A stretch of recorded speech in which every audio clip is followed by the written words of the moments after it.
All right, hi, I'm Carl Lukings, and welcome to our Resource Stage Live for this evening.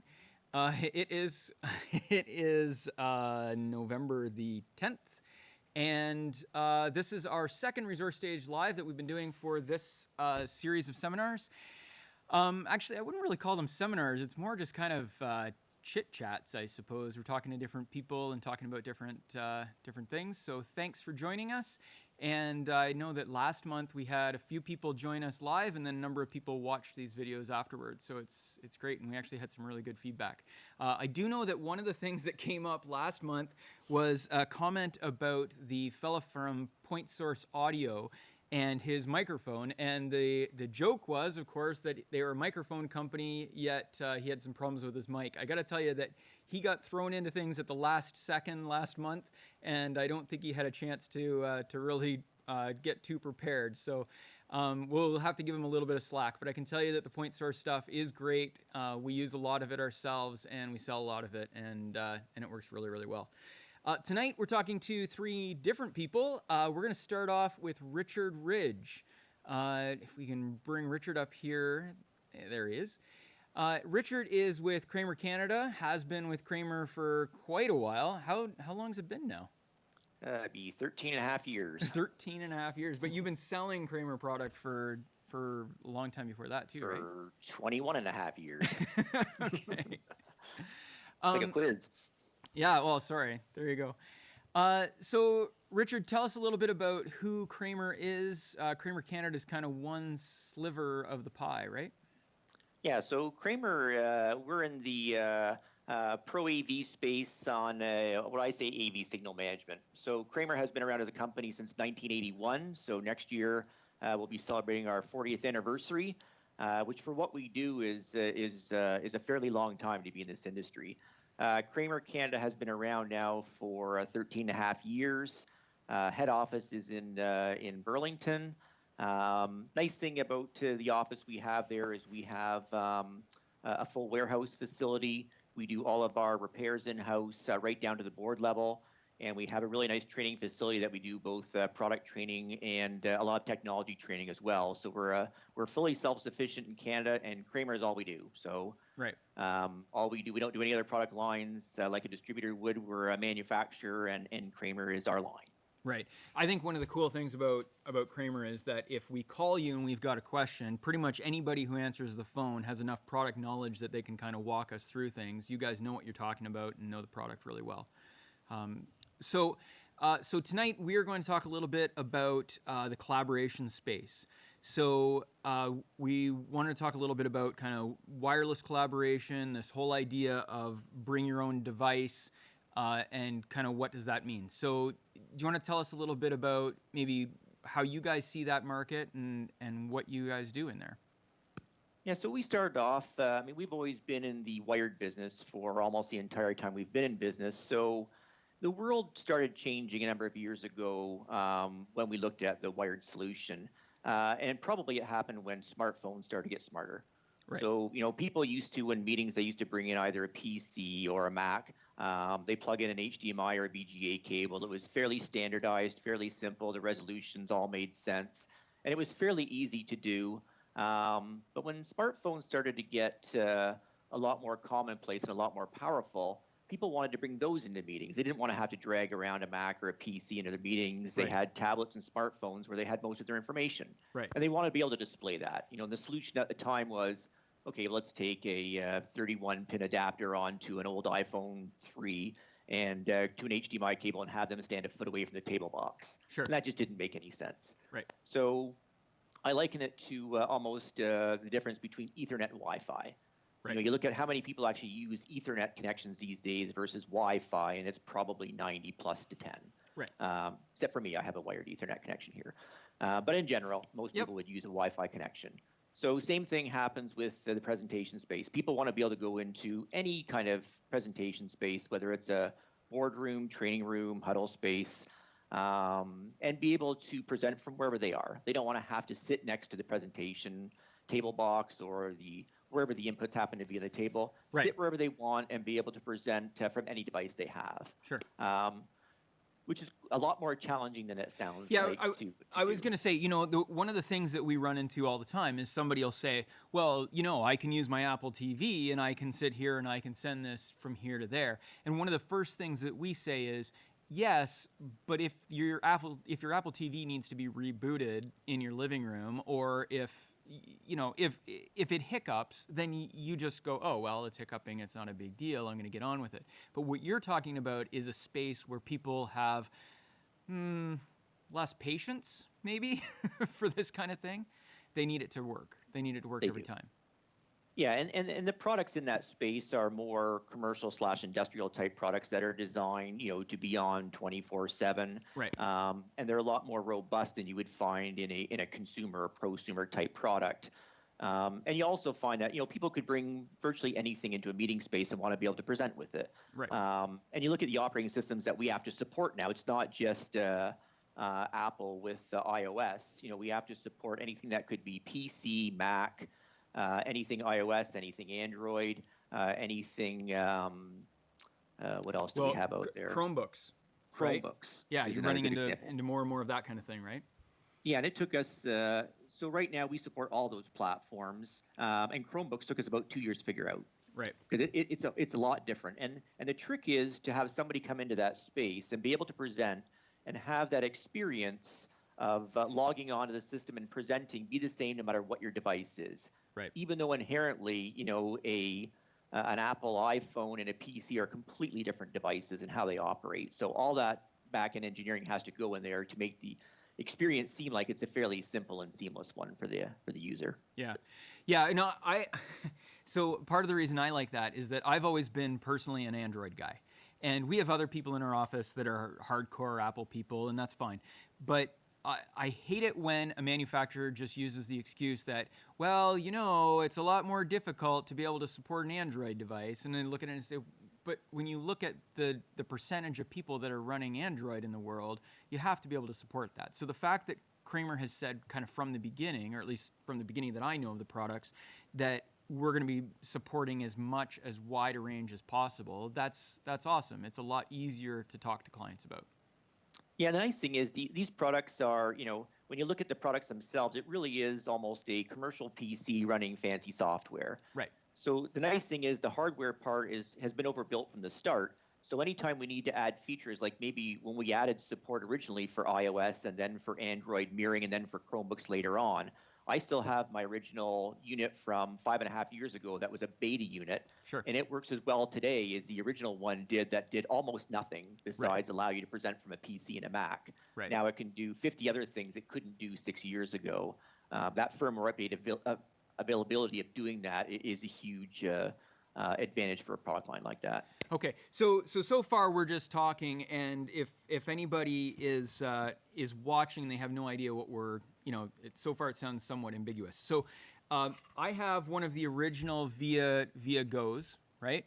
This is not the new one. This is one of the original ones. But this is essentially, as you said, a commercial computer that has Ethernet jack for wired Ethernet, a couple of USBs. It's got an HDMI, and in this case, it's got a micro display port. Is that right? Yeah. Mini display port, and then some USBs on the front. So, and the new one's not that dissimilar to this, and we've got a picture of that we can show you in a second. But I take something like this from Kramer. I mount this into my boardroom, into my in my meeting space. We've had churches install these, that kind of thing. Explain to me kind of what this does and how this works for us. So all it really requires for connection is it requires power. It requires, typically an HDMI output to go to your display. Right. And then it requires an Ethernet connection for anybody who wants to use it to access the internet. It's not required. I do all of my demos without internet access, but it's designed as a network product to be put onto a network, so it has internet access. Once you've done that, you really have two options. You can take your device, whatever it happens to be, run an application on it, and that's probably the preferred way of doing it. But there are a number of ways you can run these things completely appless. So if a guest comes in and doesn't want to have to worry about downloading an app before their presentation, you can do iOS mirroring, you can do Android mirroring. You can also do joining through a browser. So there's lots of ways to join without what they call app-free. Right. To be able to run your presentation without downloading anything, especially if someone comes in and their laptop happens to be locked down. Maybe they don't have access to their USB port because it's been locked down. We find that a lot in banks and financial institutions. Yeah, right. So those are your two main ways. Either you have an app or you're going to run this thing app-free. And the option for those varies by company depending on what their preference is from the IT people. Okay. And so then I think it's the newest. I could be wrong, but the newest one would be the ViaGo Plus, right? ViaGo 2, actually. Oh, the ViaGo 2. Okay. Yeah. And this, we've got a picture of that, and we've just pulled that up here. And so it has an HDMI, it has an Ethernet jack. Sorry, Richard, you can't see that. But it's the general picture of it. So it's got HDMI, it's got Ethernet, it's got USB 3 on it, and then a standard USB 2.0 port on it. And it's really small. It's just this little guy. It really is small. Yeah, so Richard, I guess the theory is that this is going to, again, get mounted in that room, and it's nice and small. So that's the smallest one. Where does it go from there? What's the next step? So we have really, I guess, three families. We have the ViaGo family, which is the ViaGo 2. And that one is really designed what I call for a wireless presentation, which really is probably 80% of our applications. Sure. Which means somebody walks into a space, again, it's a training room or a boardroom, and they just want to come in with their device and they want to get whatever information is on their device up on the screen wirelessly. Right. That's a feature of all of our devices, but it's the most important feature. Right. And the biggest differentiator for what VIA does versus most other people is the quality of that image. A lot of people can do things like iOS mirroring, they can do Android mirroring, Right. They can present wirelessly, but to do that with a really clean image, especially when you look at text, sometimes there's a lot of tearing, there's a lot of chroma crawl around text. We've spent years making sure it's the highest quality mirror or image that we can put on there. Okay. And that's common to all of our devices. When you go up the line to the Connect series, the Connect Pro, biggest things it adds are the ability to do whiteboarding, annotation. So now if you want to make this maybe a more involved meeting where they're putting something up on the screen, you want to be able to have everybody have access to that document so they can annotate on it. Maybe we change over to a whiteboard so we can brainstorm some ideas. We can also take whatever information is on that display through a feature called View Main Display and bring that back to your own device. Okay. So in a big boardroom, I can sit at the end of the boardroom with my tablet. Maybe it's an iPad. I can see everything that's on that screen. I can do my own annotation and save that to my device. So the features get fancier as you go up. Right.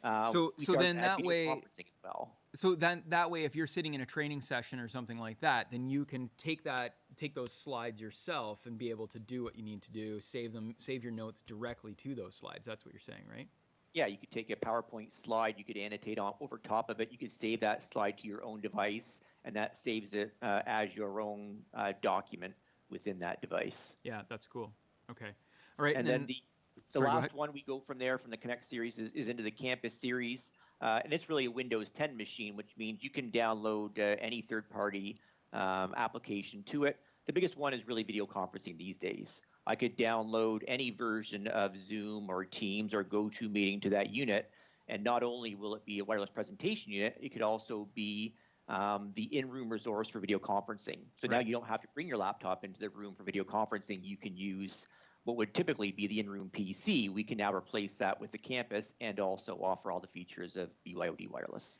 Right. So then, and I guess this is part of the thing to try to that we always need to make sure that we're explaining to people is that this becomes more than just this thing where it's just this wireless connection. It's that computer that is going to run everything for Zoom, Teams, everything else. You can bring your cameras directly into it, right? But you can also, with that unit, it has an HDMI input as well, right? So I can switch between a couple of different inputs if I need to. Yep. Yeah, and you could bring in things like document cameras that inherently don't support wireless. Right. You could bring those into your fold as well for presentation. Yeah, that's cool. It's great. Yeah. And it seems like it's a mildly successful product for you guys. Yeah, it's I mean, that market in general, or that portion of the market is huge for everybody. Yeah. So it's not just a huge success for Kramer. It's a big product. Everybody. The nice thing is people who have wired systems, you don't have to replace that with wireless. It's a supplement in a lot of cases. Sure. So somebody spent $100,000 on a boardroom, but now they want to add wireless. You can add that fairly inexpensively and integrates perfectly into. It's just another input into a switcher. It could be a standalone system. You could add it for small huddle spaces.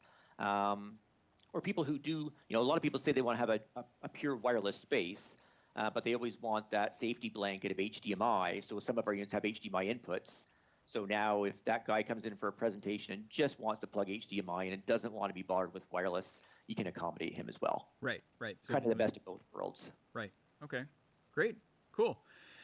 Is there anything else that people need to know about this stuff?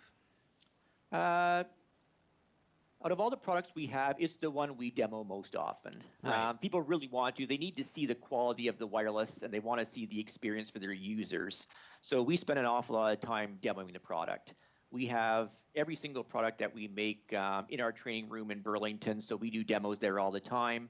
But if anybody's interested in seeing the product firsthand, get a hold of Horizon, get a hold of Carl, and we can arrange to do that demo for you if you've got an application where you think this might fit well for you. Yeah, absolutely.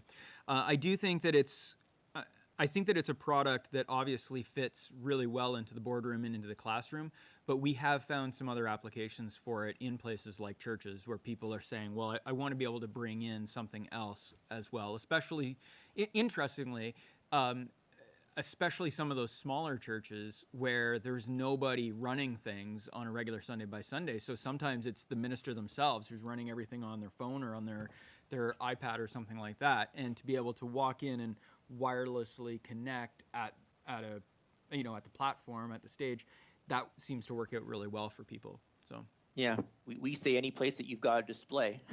Yeah, right. You could use wireless. You really could. Sure. That makes sense. All right, that's great. Thank you very much, Richard. People can find lots and tons and bazillions of products at kramerav.com, and that'll actually take you specifically, when you click on this and that, you'll end up at Kramer's Canadian website, right? Yep.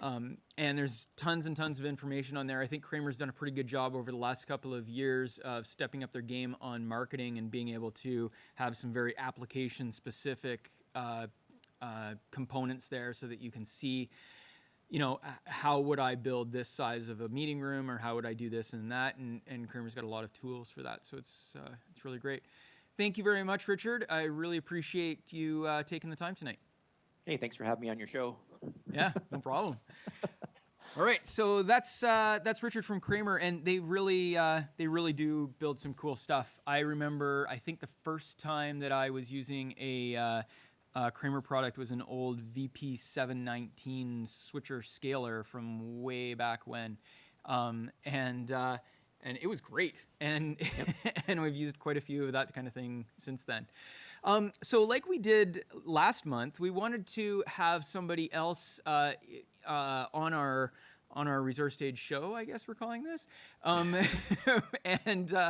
we had John Hollywell come in, and he was talking about the sessions that he was teaching, and that has been a great success. It sounds like he's got a ton of people that he's bringing through doing sessions with. So tonight I thought we would do something a little bit different and talk to somebody from one of our, I'd throw around the name partner, I guess, the Grand Theatre here in London. We love working with these guys at the Grand. We've been working with them for a very, very long time. I think we're getting into 15 or 16 years, I think, since the first sheets of gel that I packed up and carried to Andreas Zurich way back when. And so tonight we've got Daniel Bennett. Hey, Daniel, how's it going? It's going well, Carl. Thanks for having me. Yeah, thanks for coming on. So, Daniel, you are the technical director at the Grand Theatre here in London? That's correct. Awesome. Sorry, go ahead. Yeah, but obviously, we're not doing theater in the traditional way, so roles are shifting around a little bit for the time being. Yeah, no kidding. So I got a couple of, I don't know, it's a couple of months ago, I guess, I get this email, because I get lots of emails from different clients, and I get this email from the Grand Theater, and it's talking about some of the things that's going on, and then it says, Daniel's doing the Grand Walks podcast, and I thought, okay, I know Daniel does lots of different things. I did not know that he did a podcast. So tell me, what on earth are you, I guess actually I should say, what have you done? Because you've already kind of shot the first season, right? That's Or recorded the correct. first season. Yeah, the first season's done, and I didn't know that I did podcasts either, so it's a surprise to both of us. So the Grand Walks came about. We're thinking about how normally we bring people into the building as we do in the theater. So what can we do? Well, we can focus the spotlight out into the community and learn more about some London locals, their favorite places, and what makes them London proud. Right. And so when searching for content and how exactly this podcast was going to happen, it was in May when the restrictions were a little tighter. And, I got to thinking, I'm like, well, what's the only thing I do in my day? Well, it's go on a walk. So how about we walk with people in the community, learn about their neighborhoods, and record a podcast while we do it. And that was kind of history. And we've had some great guests so far. We had Emma Donoghue, the novelist of Room, Right.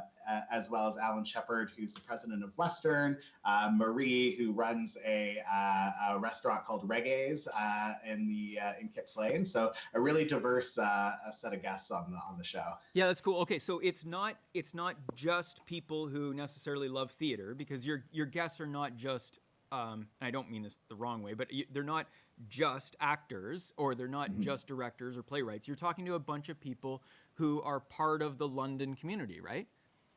Yeah, exactly. And all of them, we tried to get in a little bit about like what is their relationship to theater or their relationship to arts and culture. Right. But I think everyone except for, I think Emma Donoghue is the only one who's actually worked in theater. So everyone else are London locals, and all with very different stories, very different lived experiences, all from different neighborhoods in London. So a really great cross section.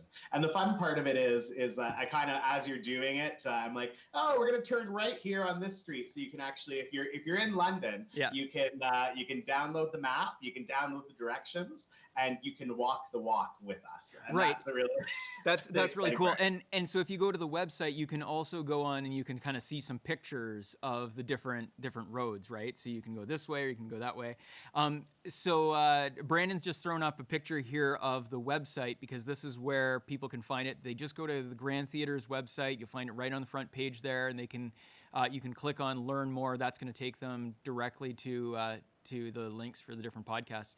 But I do think that it's worthwhile for people to realize, actually, Daniel, Brandon, can we just bounce back up to that again? No. Thank you. It's important to realize that there's a couple of really interesting other things that are going on with the Grand. So if you click on the Behind the Walls and the Reno 2020 links there, there's some interesting things going on. If you haven't heard, the Grand is not going to look the same when we all get back to theater. That's for sure. Okay, absolutely not. Yeah, it's pretty exciting. It's pretty awesome, and we've like so many times in the past, we're extremely fortunate and thankful to be able to be a part of that with doing a little bit there. With some audio, video, and lighting upgrades. So that's going to be great. So, okay, I got one quick question for you before I let you take off. Any specific stories or anything like that from any of these podcasts that you really kind of stand out? That I didn't tell you I was going to ask you that. I should have maybe. Sorry. No, the one moment that stands out when we were recording. So we used a Zoom recorder, and then we were both attached. We were wearing DPAs, and right. So my ATD, she was holding the Zoom recorder, and we all walked socially distanced. But when we were doing the walk with Alan Shepard of Western, he brought his lovely dog Misha along for the ride. But there's this one moment where she started walking around all of us, and we were trying to get through a wooden pathway, and we were all tangled in each other, and we had to figure out how to socially distance and untangle and keep talking and walk through the path. Right, so. right. No, it's good. Actually, well, there are some good pictures on the website of you guys all trying to kind of separate. You must look interesting walking down the street. Like, who are these people? What are they doing? Oh, they're from the Grand. Yeah, we definitely got some looks, especially in Wortley Village. Mostly like, what's going on there? Yeah, that's great. Well, thank you very much, Daniel. It's good to see you, and hopefully we'll see you again soon. Yeah, good to see you as well, Carl. Thanks for having me. Okay, bye now. Bye. All right, cool. So that is Daniel Bennett, and he's with the Grand Theater, and I would really recommend that you take a look at that. And if podcasts aren't your thing, that's all right. Definitely take a look at some of the other things that are going on at the Grand. There's all kinds of cool stuff there. Next person we're going to talk to is Michael Harris, and I talk to Michael like about, it feels like 6 days a week sometimes, because we've always got projects on the go. Hey, Michael. Hey, Carl. This is only my second time talking to you today. Is it only two? Yeah. Right. Well, you texted me as well, so it's technically it would be 3 times we've had a conversation. Yeah. There you go. Two different subjects in the text too. So, yes, we do communicate a lot during the week. So we have been for the last few years. Horizon's been very fortunate to be working directly with ETC, and as an extension of that, or actually through that, we work with Michael all the time, which is fantastic. And so Michael, not everybody that views these sessions online may necessarily know who ETC is. So do you want to give kind of the quick who is Electronic Theater Controls?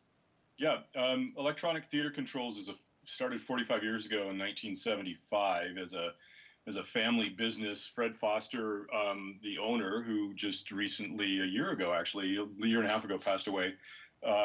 He and his brother started building a lighting console on basically a bet, and that started Electronic Theater Controls. So we've been primarily for its life a controls company, and over the years we've added other products: Source 4, dimmers, control consoles, architectural controls.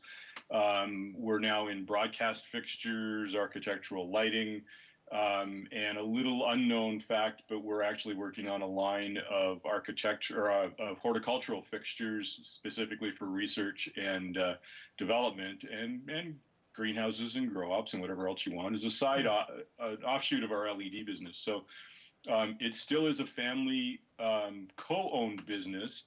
A number of years ago, they started an ESOP, which is a employee-owned program. So a third of the company is actually owned by the employees. Right.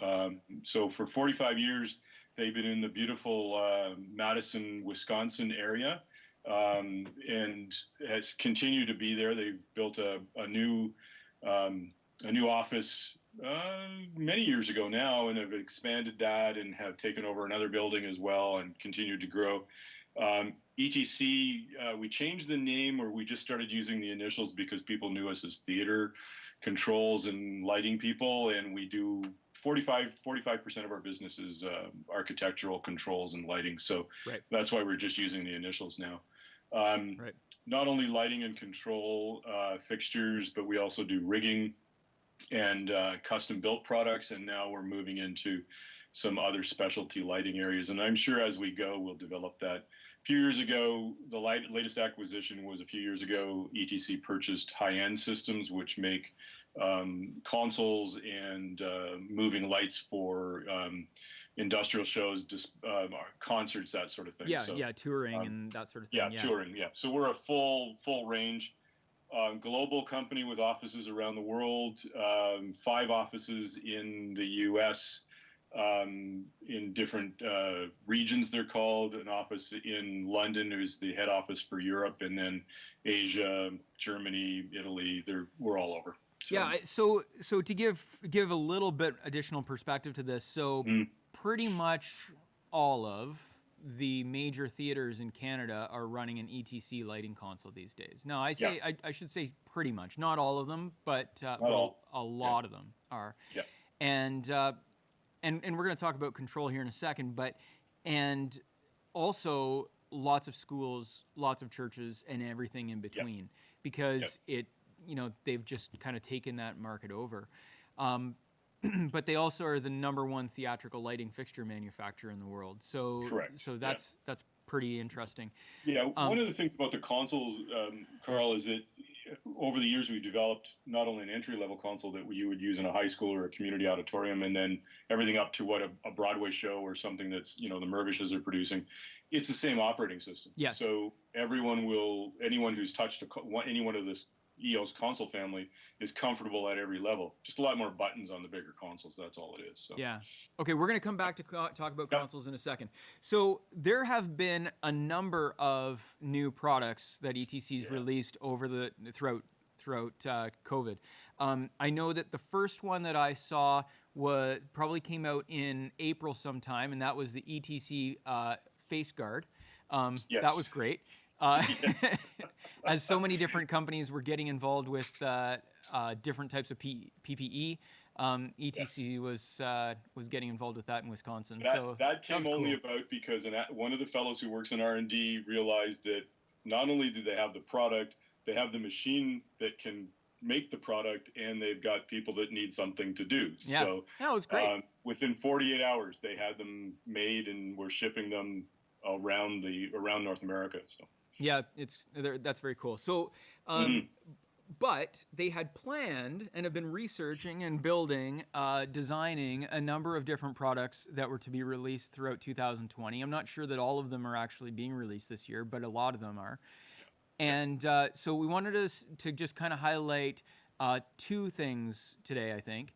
And the first one I actually have sitting right here. So this is Color Source Junior. If I can get it all on Color frame Source there. Spot Junior. Sorry, Perfectly framed, yes. Spot Junior, my mistake. Color Source Spot. And, there's a couple of things that they highlight very clearly when, I've got it upside down. How embarrassing. You can hang it either way, except you got to make sure the pattern's stuck in there properly. It will fall out if it's upside down. That's right. If you've got a gobo in the top of it, then that's going to fall out on you. Yep. So one of the things that they point out a lot when you look at some of the marketing material for this is that it's very lightweight, and there are some specific reasons for that. But do you want to talk a little bit about what the deal is with this fixture and kind of how it fits and who the target market is for this thing?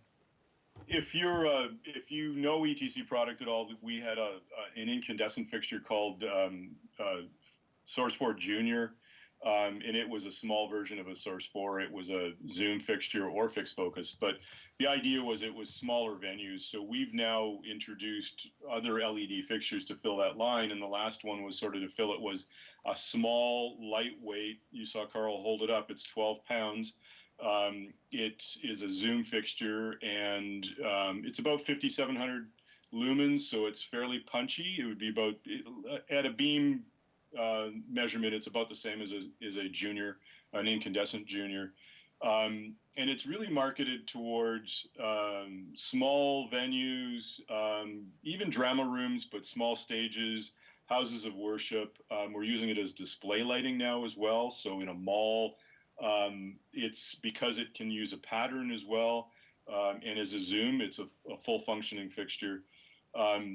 It is available in two different versions. One is the standard 4 LED color array, and then we have one called a deep blue, which just gives you more saturated color in the blue end of the spectrum. Right. It's sort of in that range of Source 4 LED is too big. The Color Source LED is not much smaller than a Source 4, so this is just filling that range where I need a smaller fixture physically, and I don't need the output of a full-size fixture. So, same technology. GUI on the back, the user interface on the back, is exactly the same on all the other color source product. So if you're familiar with how to set presets and color and address it, it's all exactly the same as well. So, and very simple to use as well. So out of the box, plug it in, run a preset, pick a color, or plug it into a console or your lighting system in your rig. We also can see this coming up as a portable, with a few of them on a stand to do a portable setup, that sort of thing. So Sure. A spot in the market that we hadn't quite filled yet. So that was one fixture that, as you mentioned, there was lots of plans to launch different product at different trade shows, and of course all the trade shows got canceled. So we've been strategically launching product throughout the year through our marketing and on our resource, our study hall resource learning app as well. So I think so that's. I think Yep, there's a couple go of things that are kind of interesting about this product that are that kind of stand out. I think that the weight of it is good because there's lots of applications where you can't put a lot of weight, especially in some of these some of these smaller venues. It's also on the weight end of things. It's good if you're having to carry it up and down a ladder and you're not. Yeah. That's not something that you're used to doing. So it's good for that. But I think one of the interesting pieces is that ETC has done a pretty good job of pointing out that this is great if you're going to use a fly pipe. So an ETC fly pipe, which is a fairly simple, well, I can call it simple. I don't have to design it or engineer it, but it's a fair. You're very right. It is simple. It's a self-climbing, literally out of the box, connected together, hang the points, and it self-climbs. It's So it's a lighting pipe, a motorized lighting pipe that's relatively cost effective. It's not ridiculously expensive. It also doesn't take a ton of engineering from whoever to be able to install it. But one of the things about that is because it's so simple, there are some weight restrictions that are prohibitive for some applications.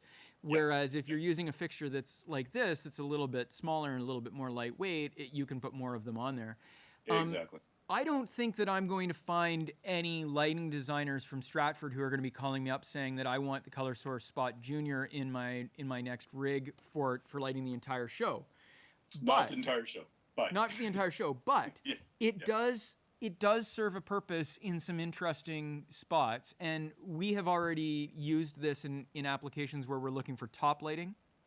That is further away than we would typically do with, say, something like a Color Source PAR, which I have two pointed at my face here. You might want to have more control. You might want to be able to use the shutters on it to control it a little bit better. It's great for that, and it sells for like under $1,200 Canadian, depending on where the dollar is at the time. It's a great little package. Yeah, the other one is about the pattern projection too. It's a very great small package to do a corporate logo, or the holiday season's coming and people want to throw snowflakes onto the side of their office walls or in their atrium, that sort of thing. So it encompasses all that. It also fills out the whole Color Source product line. You mentioned the Color Source PAR, so we do have the full-size spot, the Junior, the PAR, the fixture, the cyclorama fixture, and the linear fixture as well in the fixture line, and then there's the consoles to go with it. So those are all, it's an entry-level to mid-level product range that we're adding to, and we're going to continue to add. One thing also about top lighting you mentioned, just really quickly, I want to say, I mentioned the 4 colors, which is our standard in the Color Source family, and the deep blue, we just swap out one of the blues for a deep indigo to get that darker color.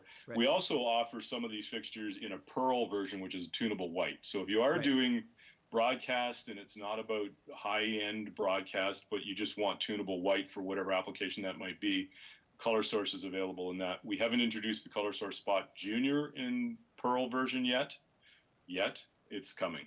Okay. So, and we've definitely used that in both theatrical applications as well as in church applications where people don't need the color, they don't intend to ever use a color, and this gives them a good, nice white, and it works really well. It also means that you get additional output. Additional brightness that you wouldn't have necessarily got with the color mixing version. So that's great. Few more lumens. So that's on the fixture thing, and there are some other interesting fixtures. Maybe we'll get you back on sometime in the new year to talk about some of the other stuff. But on the console end of things, so there are some. You mentioned the fact that it doesn't matter if you're in Stratford at the the Stratford Festival Theatre, or you are in a high school at a good example would be. I guess Beale High School here in London. I believe they're running a Nomad system. So you've got this wide range of applications, but people are using essentially the same operating system. And that's a kind of a different philosophy than what has traditionally been the case. If you go back, maybe not 5 years, but more like 8 to 10 to 12, 25 years from now back, that there was very different consoles for these different applications. So right now, ETC has, if we start at the top, there's the EOS TI, right? And then it goes to the Geo At5, and these consoles have built-in monitors, and they have built-in touchscreens, that kind of thing, and large output counts.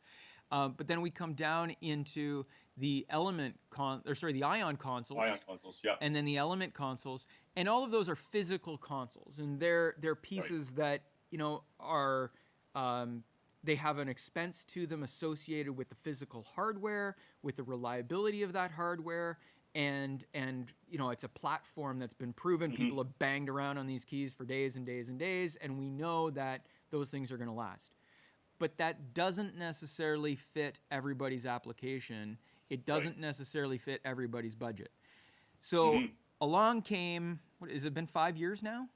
Yeah, pretty much. Yeah, but around 5 years ago was the introduction of the Nomad.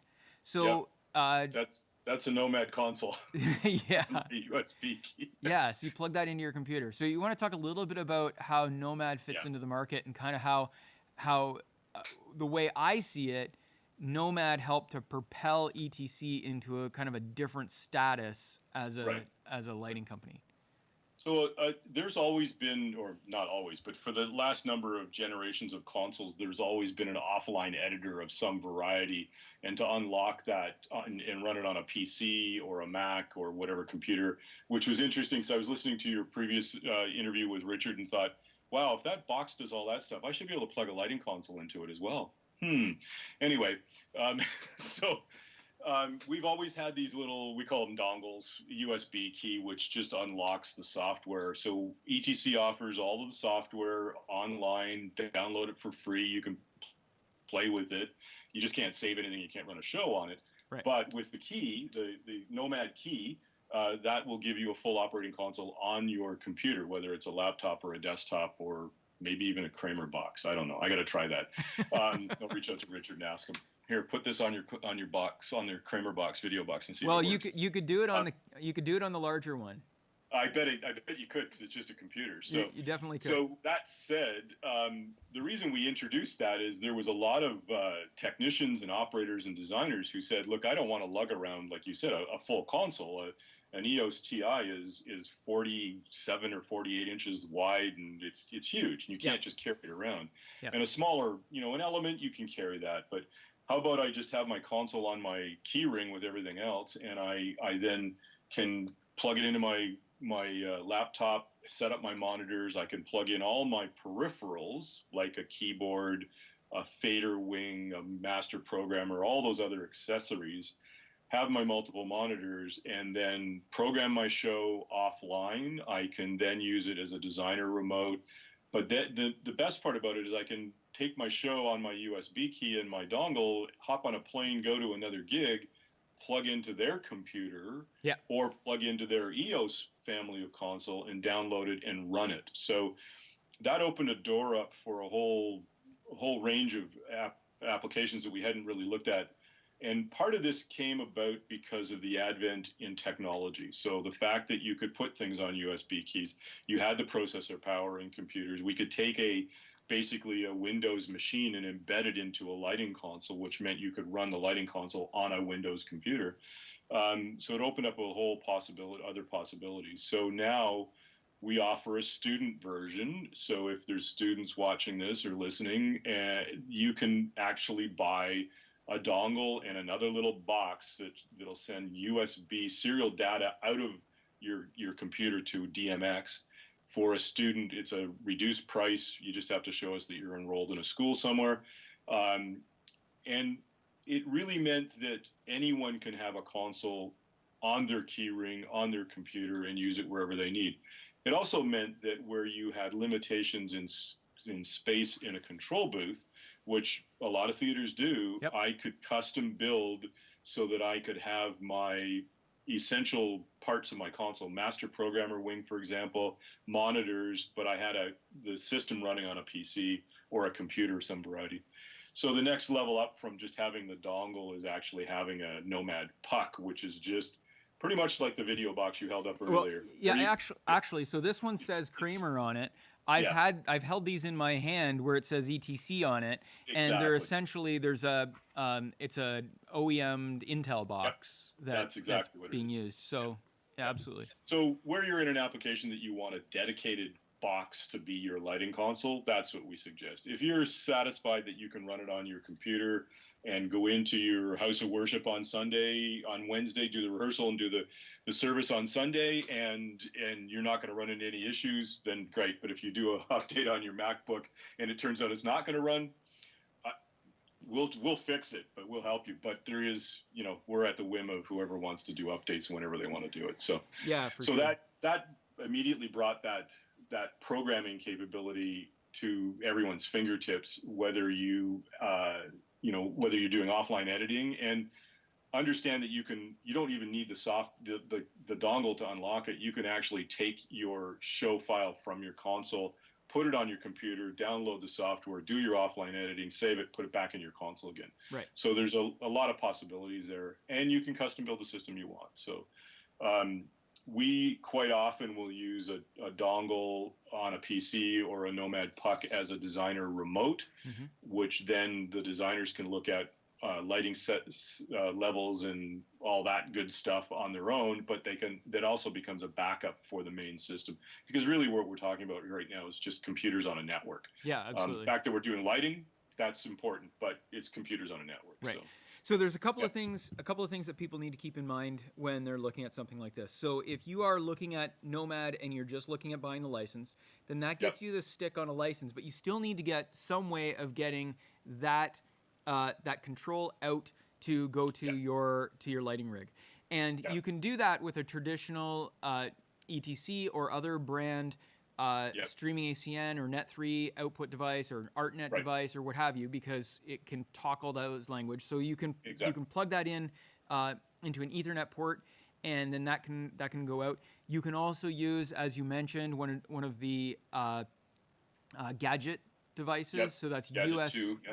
So USB out to go to to go to DMX.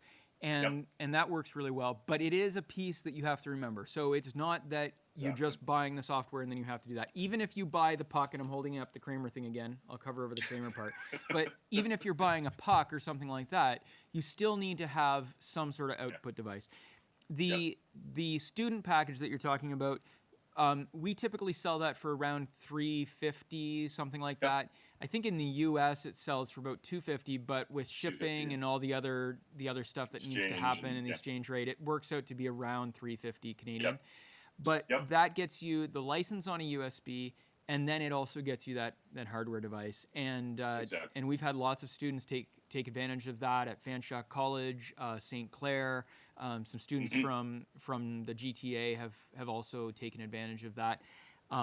So that's definitely a good way for people to go. I also think it's really interesting how the Nomad piece seems to have really worked out well for a number of people who are working in the television and film industry, where they need to be able to now today control way more channels than they had to in the past because of the way more LED, much more color mixing, that kind of thing. We're finding a lot more multi-channel fixtures on television and film than what there used to be. So they need to have something that they can control. And doing on a laptop works very well for a lot of those kinds of applications. But the piece that I was alluding to earlier on, where I think that Nomad really helped to redefine a section of the market for ETC and kind of put them in a different spot, was this thing that actually has nothing. Well, maybe I shouldn't say nothing, but it is not an ETC product, and that is the whole light hack community, I guess, right? Yes. So if you go online, there's a couple different ways to do this, but there's a very active group on Facebook, and that group, there's a couple different ones, but there's of EOS programmers who use who are taking I guess they're Arduino devices, right? Yep. And they're taking that, and there's a certain level of code that's already available, a certain level of code that is available within the community, and encoders and different pieces, so that you can build your own small encoder device to run on a Nomad system.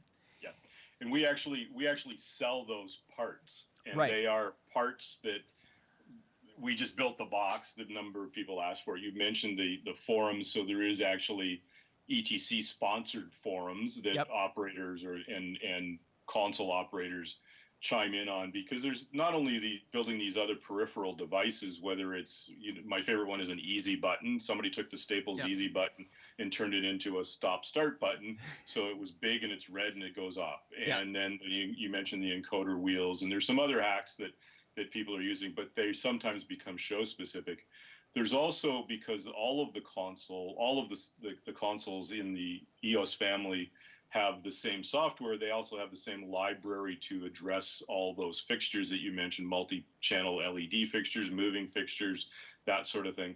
And if there's a brand new fixture that comes out and that profile is not in the library yet, there's chances are somebody out there is a board op who's been playing, and they've started to build that library for that fixture, and they share a lot of that information around, or hacks, programming hacks. How do I do this? Well, and not only the forum, but the whole study hall. There is videos on videos on videos of how to program. Basically, the user manual is broken down by its chapters and sections. Right. And they're online on YouTube. And so if you need to know, how do I do this effect, you can pull that chapter out on that video alone. So learning to run a console online virtually, as we are all doing right now, is very easy. Last bit, just a little plug for ETC. They've started now, just with the COVID lockdown, personal demos. So you can actually contact the product manager, and they will book a personal time to do a Zoom call, or however they're doing it, with you and your staff, or just you on your console, your fixture, whatever. So yeah, that's cool. And that you'll see more of that coming up as well. So, well, I think that's just it, and I think this goes back to some of Fred Foster's philosophy about how he wanted to build the company, the relationships that he was building with the company, but also with the next generation of users. I think that products like Nomad and tools like the Light Hack have allowed people to gather together around a lighting platform.